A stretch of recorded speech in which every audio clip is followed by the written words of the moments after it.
By the time Ethan Miller understood he had been invited to the ceremony as a sacrifice, the entire Moonridge pack was already waiting to watch him fall.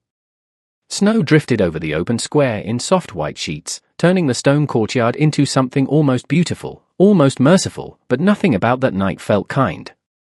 Ethan stood alone beneath the silver arch of the bonding platform, dressed in a plain white suit that had been altered twice and still hung loosely from his slender frame. Around him, the other Omegas wore silk, pearls, and proud smiles, their families gathered close behind them like shields. Ethan had no shield. He had no parents in the crowd, no friends near the steps, no hand reaching for his when the whispers began to rise. Scentless. Defective. Dead Moon Child. He had heard those words since he was 10 years old, spoken in hallways, at dinner tables, behind doors that were never closed tightly enough. But tonight they were louder because tonight Ryan Hale, the alpha heir of Moonridge, was supposed to choose his mate, and everyone knew Ethan had once believed Ryan would choose him. Ryan had promised it in secret, years ago, beside the frozen lake 2 miles beyond the pack house, when they were both too young to understand how cruel adults could be and old enough to make promises that felt holy. He had taken Ethan's hand then and said, "When I become alpha, no one will ever make you feel unwanted again." Now Ryan stood at the top of the platform in a black formal coat, his blonde hair brushed back, his blue eyes cold enough to match the snow. The pack leader raised one hand for silence. The square went still. Ethan's heartbeat sounded enormous in his own ears. Ryan did not look at him at first. He looked at the crowd, at the council, at the powerful families who had come to secure alliances, then finally, slowly, he let his gaze fall on Ethan as if he were something left outside too long in the rain. "For the future strength of Moonridge," Ryan said, his voice smooth and public and rehearsed, "I reject Ethan Miller."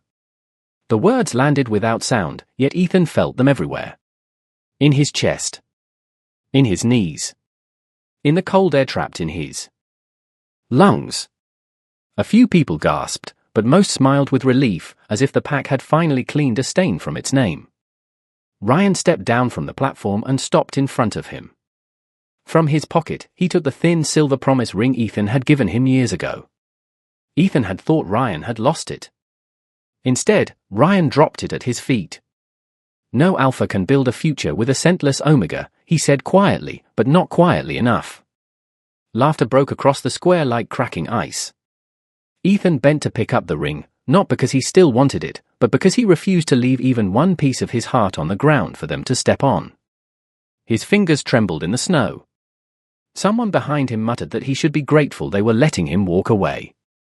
Someone else said Moonridge had been patient with a useless Omega for too long.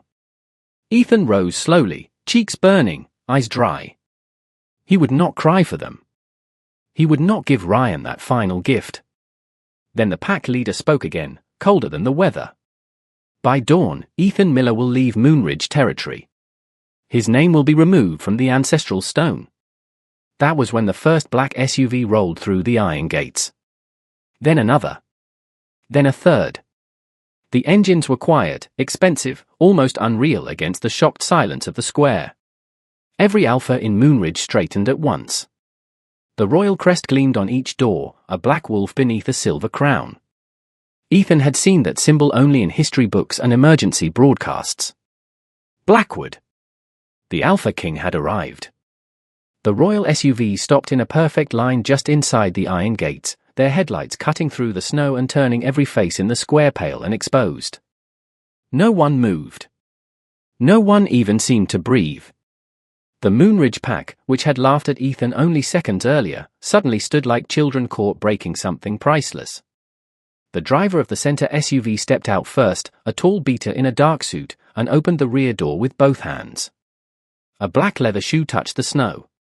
Then Alpha King Alexander Blackwood emerged into the courtyard, and the world changed shape around him. He was taller than every alpha in the square. Dressed in a long black coat that moved like a shadow behind him. His hair was dark, his face calm, his silver eyes unreadable. He did not need to raise his voice. He did not need guards to announce him. His presence alone pressed the noise out of the air. The pack leader hurried down the steps, his proud posture bending into something close to fear. "Your Majesty," he said, forcing a smile that looked painful. We were not expecting you until tomorrow morning. Alexander did not answer. His gaze had already passed over the council, over Ryan, over the shining Omegas lined up near the platform, and landed on Ethan. Ethan still stood beside the bonding arch with the broken silver ring clenched in his frozen hand. Mud stained the hem of his white suit.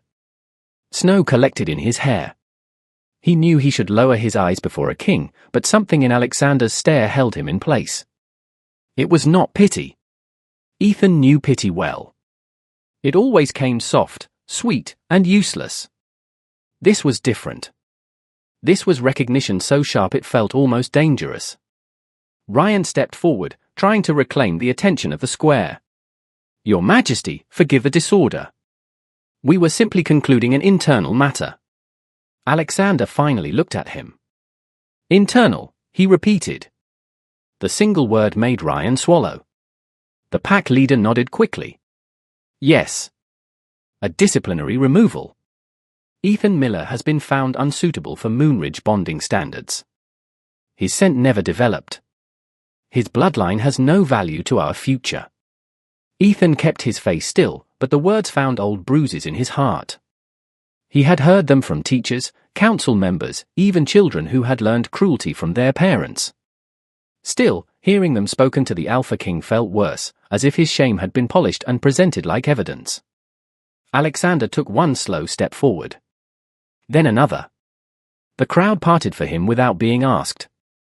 When he reached Ethan, the snow between them had already covered the ring. Ethan had dropped again without noticing. Alexander looked down at it, then at Ethan's trembling hand. Did they make you return your own promise? He asked.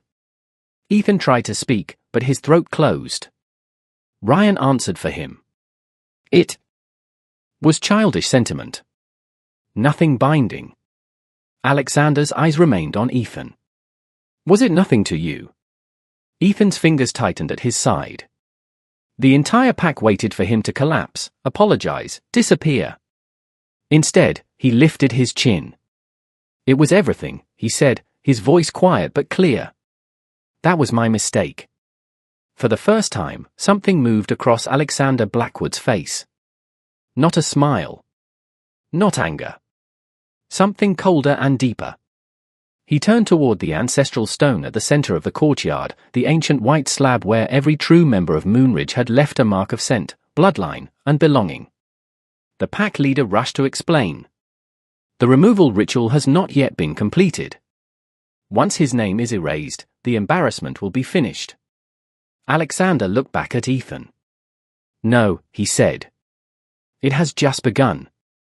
The pack leader went so still that even the snow seemed louder than his breathing. Your Majesty, he said carefully, I am sure there has been a misunderstanding.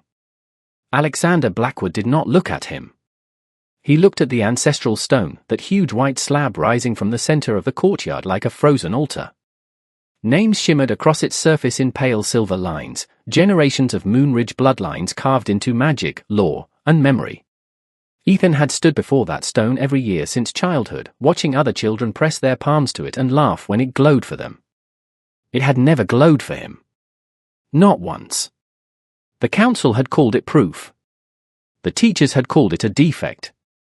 Ryan had once whispered that it did not matter, that a stone could not decide whether Ethan deserved to be loved. Tonight, Ryan had used that same silence to throw him away. Bring him to the stone, Alexander said. The order was quiet, but every guard in the square straightened. Ethan's stomach tightened. The pack leader smiled too quickly, relieved to return to a ritual he thought he could control. Of course. Once the stone rejects him in your presence, the matter will be clear. Ethan felt every eye drag over him as he walked forward. His shoes slipped slightly on the snowy stone, but he did not fall. He would not fall again. Not in front of Ryan. Not in front of the people who had spent years teaching him to shrink. When he reached the ancestral stone, the old councilwoman took his wrist with cold fingers and guided his hand toward the surface. Her voice carried through the courtyard. Ethan Miller, born under the winter moon, presented for final removal from Moonridge Pack records. The stone remained dull and silent. A murmur of satisfaction moved through the crowd. Ryan exhaled like a man being forgiven. You see, he said, turning toward Alexander. There is nothing there. Alexander stepped closer. No, he said. There is too much there. Before anyone could respond, he removed his black glove and placed his bare hand lightly over Ethan's, pressing Ethan's palm fully against the stone. The change was immediate. A sound like distant thunder rolled beneath the courtyard. The white slab flashed once, then again, brighter each time, until the entire square was flooded with silver light. People cried out and covered their eyes.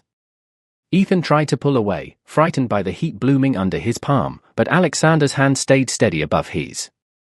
Not trapping him. Anchoring him. Lines appeared across the stone, not the thin marks of ordinary pack blood, but deep lunar symbols spreading outward in rings, erasing nothing, revealing everything. The councilwoman stumbled back. The pack leader's face lost all color. Ryan stared at Ethan as if he had never seen him before. Then Ethan smelled it. For the first time in his life, something rose from his own skin, soft and impossible, like snow melting under morning sun, like white flowers opening in a silent forest. The courtyard went silent. Every Alpha felt it. Every Omega understood it. Alexander lowered his voice so only Ethan could hear. They did not raise a scentless Omega. They buried a royal one. Ethan turned toward the pack leader, and for one perfect second, the man who had erased him looked terrified of what he had failed to destroy. For several seconds, no one in Moonridge Square dared to speak. The ancestral stone still glowed beneath Ethan's palm, its silver light spilling over his face, his ruined white suit, and the broken ring half buried in the snow behind him. Ethan could feel the warmth moving through his hand and up his arm, not painful, not frightening now, but familiar in a way that made his chest ache. It felt like something inside him had been calling for years and had finally heard an answer. The pack leader recovered first, because men like him always reached for control before truth could settle. This is impossible, he said, his voice thin. The stone must be reacting to your majesty. It cannot be him. Alexander Blackwood lifted his hand away. The light did not fade. It grew brighter. A quiet sound passed through the crowd, not laughter this time, but fear wearing the shape of disbelief. Ryan took one step forward, his polished shoes sinking into the snow. Ethan, he said, and the way he spoke his name was different now, softer, hungry with regret. Ethan turned his head just enough to look at him. Hours ago, that voice would have broken him. Now it felt far away, like a song from a house that had burned down long ago. Ryan swallowed. There has been a mistake. I did not know. Ethan looked at the silver symbols blooming under his hand. You knew I was alone, he said. That was enough. Ryan flinched as if the words had crossed the square and found the exact place he had hidden his shame. The pack leader stepped between them, smiling again, but the smile shook at the edges. Your Majesty, Moonridge is grateful that this rare situation has been discovered. Naturally, Ethan remains under our protection until the council can determine the proper use of his bloodline. The temperature seemed to drop. Alexander turned slowly. Use, he repeated. One word. Quiet. Devastating. The pack leader realized his mistake too late. I only mean his future must be managed responsibly. Alexander removed his long black coat and placed it over Ethan's shoulders. The fabric was heavy, warm, and faintly scented with cedar, winter air, and something ancient that made every alpha in the square lower their eyes. Ethan froze, not from fear, but from the impossible gentleness of the gesture. No one had covered him when he was cold. No one had stood close enough to block the wind. Alexander fastened the coat at Ethan's throat himself, then faced the pack. You had 17 years to protect him, he said. You chose to shame him. You had tonight to release him with dignity. You chose spectacle. So hear me clearly. Ethan Miller is no longer subject to Moonridge authority. A council member gasped. But our laws, Alexander's silver eyes cut toward him. End at my border. The royal guards moved to either side of Ethan, not touching him, simply forming a wall between him and the people who had called him worthless. Ryan's face twisted with panic. Ethan, wait. We can talk. I can fix this. Ethan looked at the broken ring in the snow. Then he looked at Ryan. You already taught me what your promises are worth. Alexander offered Ethan his gloved hand, patient, steady, asking without forcing. Ethan stared at it, then placed his fingers in the Alpha King's palm. The ancestral stone flashed one final time behind them, and across its glowing surface, a new mark appeared, not Moonridge silver, but royal black edged in moonlight. Alexander saw it. So did the pack leader. His face turned ashen. Ethan whispered, "What does that mean?" Alexander's hand closed gently around his. "It means they were not hiding you from a pack," he said. "They were hiding you from a throne." Ethan did not realize he was shaking until Alexander Blackwood guided him away from the ancestral stone and the royal coat trembled around his shoulders. The courtyard that had felt endless a few minutes earlier suddenly seemed small, too small for the truth that had just awakened inside it. Every face Ethan passed carried a different kind of fear. The Omegas who had mocked his plain clothes now lowered their eyes. The council members who had called him defective stood frozen beside the glowing stone. Even the pack leader, who had spent years speaking about Ethan as if he were a burden to be managed, looked at him as if he had become a storm he could not command. Ryan followed them with desperate steps. "Ethan, please," he said. "You have to understand. I was under pressure. My father, the council, the alliance families. They all told me you would weaken the pack." Ethan stopped. Alexander stopped with him. Silent and watchful. The snow kept falling between them, soft as ash. Ethan looked at Ryan and searched for the boy from the frozen lake, the one who had once promised him a future. For years, Ethan had kept that memory alive like a candle in a dark room. Tonight, Ryan had blown it out in front of everyone. "They told you I was worthless," Ethan said. "But you chose to believe them because it made your life easier." Ryan's mouth opened, then closed. Behind him, the pack leader stepped forward, his voice suddenly smooth with calculation. "Your Majesty, an emotional decision in a public square could create political confusion. Ethan was born on Moonridge land. His records, his guardianship, his blood status, all of it belongs here. Surely the royal court will require formal transfer documents." Alexander turned his head slightly. "You erased his name from your protection before witnesses." The pack leader paled. Alexander continued, each word calm enough to be terrifying. "You declared him unwanted. You ordered him removed by dawn. You cannot throw a person away and then claim ownership because you discover value in what you discarded."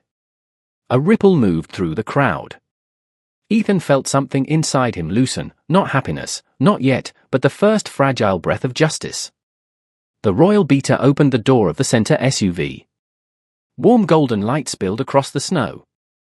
Alexander looked at Ethan, not commanding now. Offering. "You do not have to step into that car because I am king," he said quietly. "You step in only if you want to leave."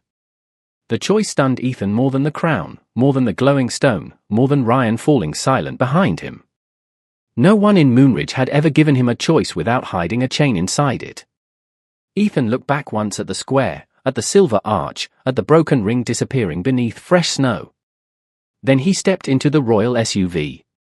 Alexander entered after him, leaving careful space between them. The door closed, shutting out the cold, the stares, and Ryan's last broken whisper of his name. Inside, the leather seat was warm. Ethan stared down at his hands, still expecting someone to tell him he had misunderstood, that the miracle was temporary, that he would be returned before sunrise.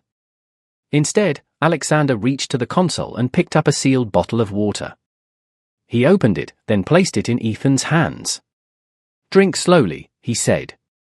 "You have been standing in 20-degree weather without a coat." Ethan blinked hard, embarrassed by how close he came to crying over something as ordinary as water. The convoy began moving. Moonridge Square slid past the tinted windows, smaller with every second. Then a soft silver glow reflected in the glass. Ethan touched the back of his neck.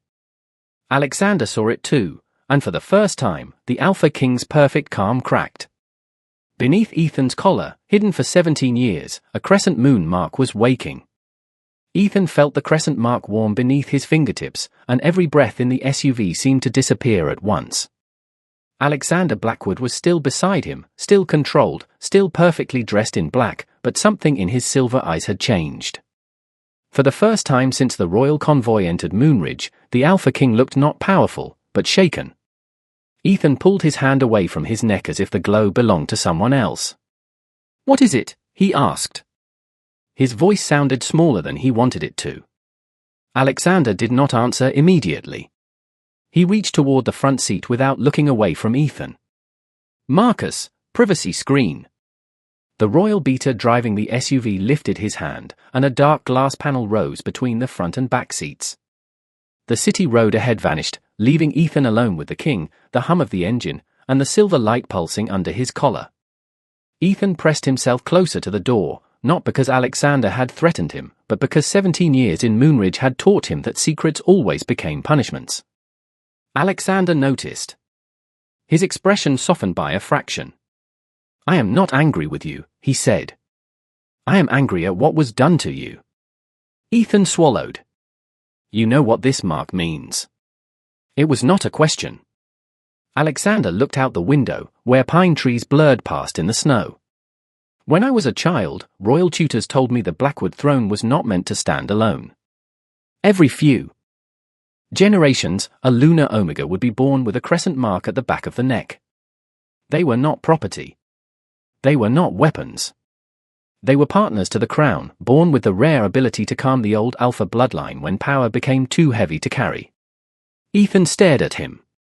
The word sounded impossible, like a fairy tale told to lonely children so they would sleep through the winter. "Then why would Moonridge hide me?" Alexander's jaw tightened. "Because whoever controls a lunar Omega controls the future of the throne. If they could not use you openly, they could erase you quietly until the right moment." The water bottle in Ethan's hands crinkled under his grip.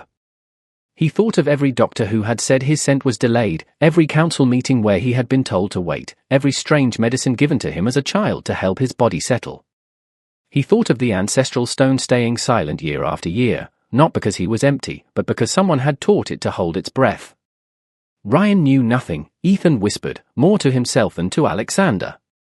"Maybe not the truth," Alexander said.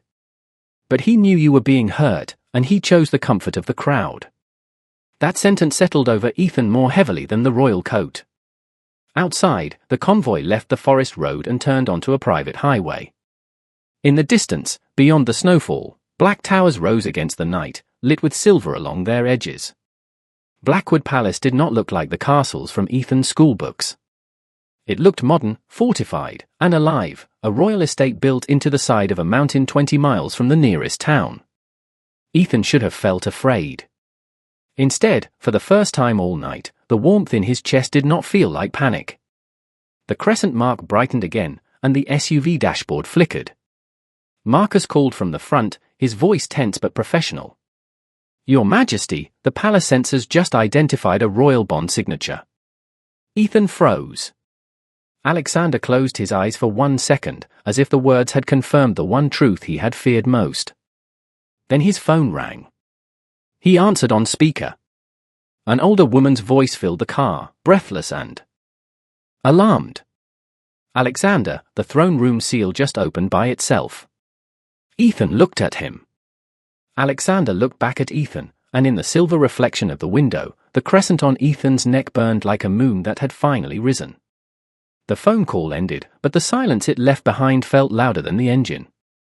Ethan sat motionless beneath Alexander Blackwood's coat, one hand hovering near the glowing crescent on his neck, afraid that touching it again might open something else he did not understand. Outside the window, Blackwood Palace grew larger with every mile, its black towers cut into the mountain like they had been carved from night itself. Silver lights burned along the balconies and high glass walls, not decorative, but watchful, like stars arranged by someone who expected enemies to come from the dark. The royal convoy passed through the first security gate, then the second, then a third guarded by stone walls taller than pickup trucks. No one laughed here. No one whispered cruel names. Every guard lowered his head as the center SUV rolled beneath the covered entrance, but Ethan could feel their attention shift toward him the moment the door opened. The air outside was freezing, close to 15 degrees, yet the mark at his neck burned warm enough to chase away the cold. Alexander stepped out first, then turned and offered his hand again. Ethan stared at it for a second longer than necessary. He was still waiting for the command hidden beneath the kindness. It never came. "There will be people inside who want answers," Alexander said quietly. "You do not owe them your fear." Ethan placed his hand in his, and together they entered the palace. The main hall was enormous, with polished black floors, white marble pillars, and a ceiling so high the chandeliers looked like captured moons. At the far end stood an older woman in a silver-grey suit, her white hair pinned neatly at the back of her head. She carried herself like someone who had survived every secret the palace had ever tried to keep. "Your Majesty," she said, then her eyes moved to Ethan, and her composure cracked. "Oh, my God." Alexander's voice softened with respect. "Marion." The woman took one careful step closer. The seal opened when he crossed the outer gate. The old throne recognized him before the palace systems did. Ethan tightened his fingers around Alexander's hand without meaning to. "Please stop talking like I am a key," he said. The hall went still. For one terrible second, Ethan thought he had insulted the entire royal court. Then Alexander turned toward everyone gathered there, guards, advisors, household staff, and royal doctors waiting with tablets in hand. "You heard him," he said. "No one speaks of him as an object again." Marion nodded immediately, and something like approval flickered in her eyes. "Of course." She faced Ethan, gentler now. "Forgive me. My name is Marion Cole. I served Alexander's mother. I also searched for you for many years." Ethan's breath caught. "Search for me?" Marion looked toward the sealed double doors at the end of the hall. They were no longer sealed. A thin silver line glowed between them. 17 years ago, the last recorded lunar Omega child vanished from royal protection during a winter transfer. The official report said the baby did not survive the storm. Ethan felt the world tilt under his feet. Alexander moved closer, steady but not crowding him. "That report was a lie," Marion said, her voice breaking around the truth. "And I think Moonridge has known it all along." The crescent on Ethan's neck flashed so brightly that every light in the hall dimmed. The throne room doors opened by themselves, slow and silent, revealing a black throne beneath a circle of moonlight. On its silver armrest, a name appeared in glowing script. Not Alexander's. Ethan's. Ethan stared at the glowing letters on the throne until his own name stopped feeling like something that belonged to him. Ethan Miller shone across the silver armrest in clean lunar script, brighter than every chandelier in the hall, brighter than the snowlight spilling through the palace windows. Behind him, no one spoke. Not Marion, not the advisors, not the royal guards who had gone perfectly still along the marble walls. Even Alexander Blackwood seemed carved from silence, his gaze fixed on the throne as if history had just stepped out of a locked room and called his name. Ethan pulled his hand from Alexander's, not because he wanted distance, but because he needed to know he could stand by himself when the world changed again. "That is not possible," he whispered. Marion's eyes glistened, but her voice remained steady. "The throne does not respond to possibility. It responds to blood, bond, and royal lunar inheritance." Ethan almost laughed, but the sound never made it past his throat. All his life, Moonridge had told him he was empty. Now a palace he had never seen was saying he belonged to something ancient enough to frighten kings. He took one step into the throne room. The black floor reflected him like dark water. With every step, the crescent mark at his neck warmed, and the silver circle of moonlight above the throne widened. Alexander followed several feet behind, close enough to protect, far enough not to claim the moment from him. That careful distance made Ethan's chest ache more than any dramatic vow could have. At the base of the throne, a hidden panel opened with a soft click. Inside lay a small silver bracelet, sized for a child, wrapped in faded white cloth. Marion covered her mouth. Alexander bent and lifted it with reverent care. The cloth unfolded, revealing 3 embroidered words. Prince Ethan Blackwood. The room blurred. Ethan shook his head slowly. "No. My parents were ordinary pack members. Moonridge told me they died before I could remember them. Marion's face turned pale with grief. Your mother was Queen Helena's younger cousin. Your father was her sworn guardian. They were taking you to a safe house during a succession crisis. The convoy disappeared in a storm 20 miles from Moonridge territory. Ethan looked at Alexander. You knew there was a missing child. I knew there was a grave without a body, Alexander said. I did not know that child was standing in the snow tonight, being erased by people who should have protected him. Before Ethan could answer, Marcus entered the throne room with a tablet in his hand and urgency in his eyes. Your Majesty, Moonridge just sent an emergency petition to the High Council. They are claiming Ethan Miller was taken from their custody unlawfully. The old fear returned so quickly Ethan hated himself for it. Alexander saw it and stepped between Ethan and the open doors, his voice low and unshakable. They rejected Ethan Miller in public. But they have just challenged Prince Ethan Blackwood in writing. Marion straightened, all softness leaving her face. Then we answer before dawn. The throne pulsed once, and the bracelet in Alexander's hand unlocked by itself. It rose into the air and fastened gently around Ethan's wrist. Across the silver band, a second message appeared, older and colder than the first. The lost moon has returned. Crown him before they come. The words on the silver bracelet faded, but the warning stayed in the room like a bell that refused to stop ringing. Crown him before they come. Ethan looked at Alexander Blackwood, then at Marion, then at the throne that had somehow known his name before he had known himself. I cannot be crowned, he said, his voice unsteady but clear. An hour ago, I was being removed from a pack record. I do not know court law. I do not know royal history. I do not even know who I am supposed to be. Alexander did not step closer until Ethan looked at him. A crown does not make you worthy, he said. It only forces the world to admit what was already true. The words should have sounded impossible, maybe even cruel in their weight, but Alexander spoke them like a promise placed carefully into Ethan's hands. Marion moved to a cabinet hidden behind one of the white marble pillars and removed a narrow black box. Inside rested a circlet of silver, simple and old, shaped like two crescent moons meeting at the center. This is not a coronation of rule, she explained gently. It is a recognition of survival. It places you under royal protection in a way no council petition can challenge before sunrise. Ethan stared at the circlet. He thought of Moonridge Square, of laughter, of Ryan's ring in the snow, of the ancestral stone glowing only after someone finally stood beside him. He thought of every year he had apologized for taking up space. Then he lowered his head. Marion set the circlet in his pale hair, and the throne room filled with silver light. No music played. No crowd cheered. But every guard in the room dropped to one knee, not out of fear, but recognition. Alexander was the last to kneel. That was what nearly broke Ethan.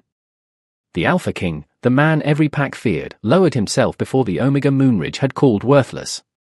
Ethan reached for him without thinking. Please do not. Alexander looked up. I kneel to the truth, Ethan. Not to the wound they gave you. Before Ethan could answer, the palace alarm sounded once, low and controlled. Marcus entered again, his face tense. A Moonridge delegation has reached the outer gate. Ryan Hale is with them. The pack leader is demanding Ethan be returned for protective custody.